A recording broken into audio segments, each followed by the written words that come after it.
आवे को होके अपने परिवार में, अपना हित मित्र में, अपने समाज में तो भोजपुरी में बतियाई। ऐसे हमनी के पहचान मिलेला। ढेर लोग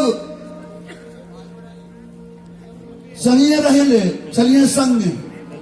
अब बोली है अंग्रेज, अब है भोजपुरी,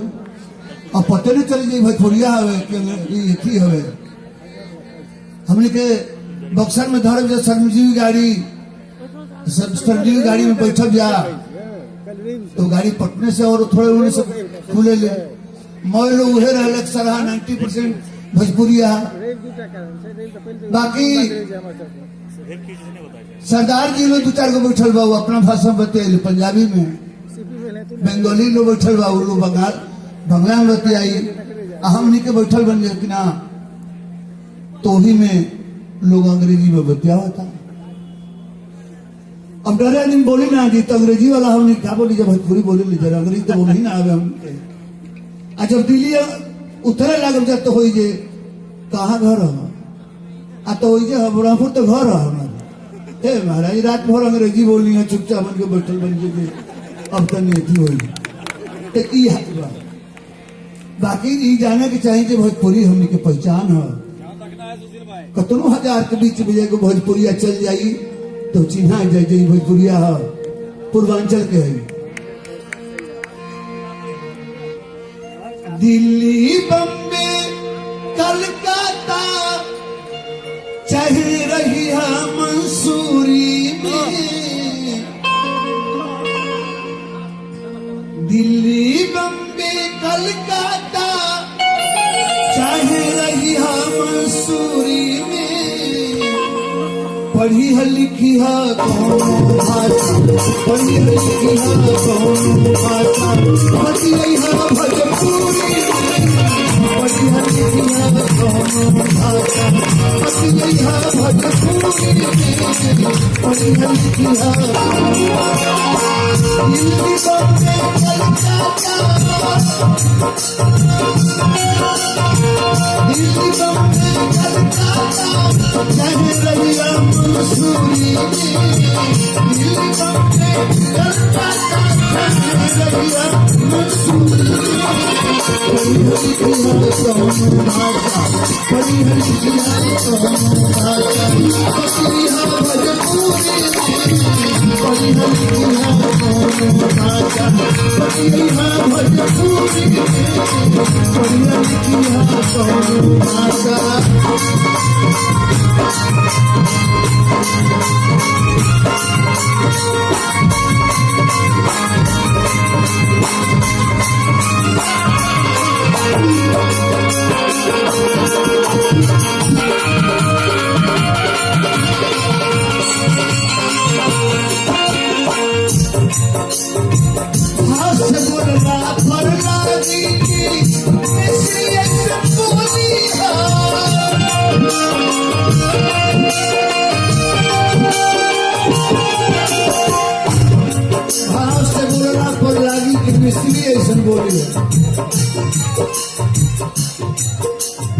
हमनी के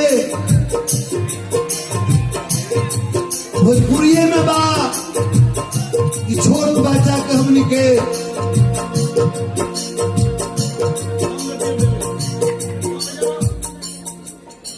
छोट बच्चा के हमनी के बबुआ रे, बचवा रे,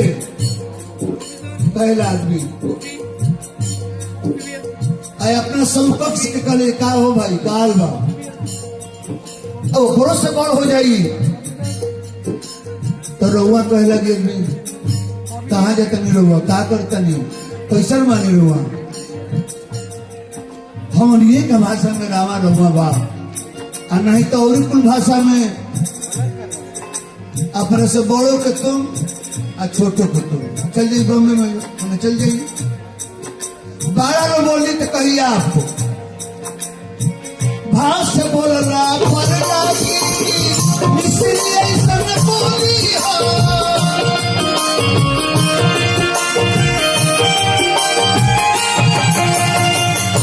जहाँ एक मुड़ी देखावल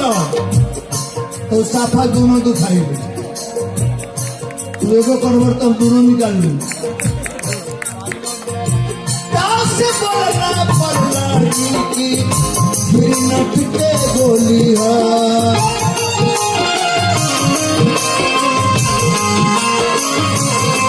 उतने मजा आया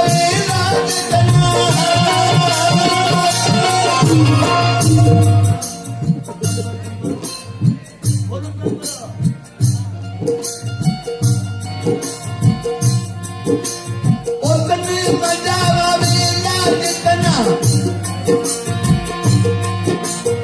उतनी मजा आवेला जितना गाँव के दल पूरी में भजन लिखी दोनों भाषा भजपूरी में बढ़िया लिखी दोनों भाषा भजपूरी में बढ़िया लिखी दोनों भाषा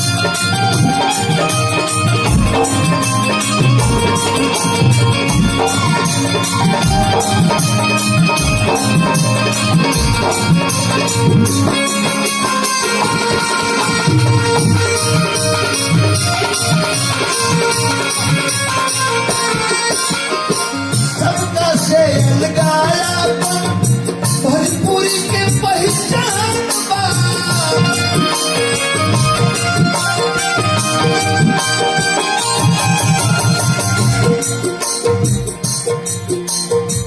सबका से लगाया भोजपुरी के पहचान धोती कुर्ता गमछा लाठी असली है निशान बा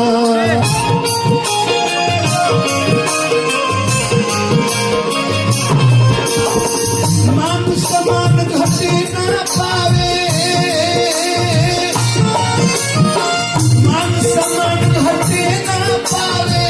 कोनो भी मजबूरी में बढ़िया लिखी है कोनो भाषा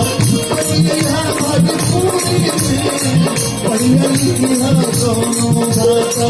बढ़िया मजबूरी में बढ़िया लिखी है कोनो भाषा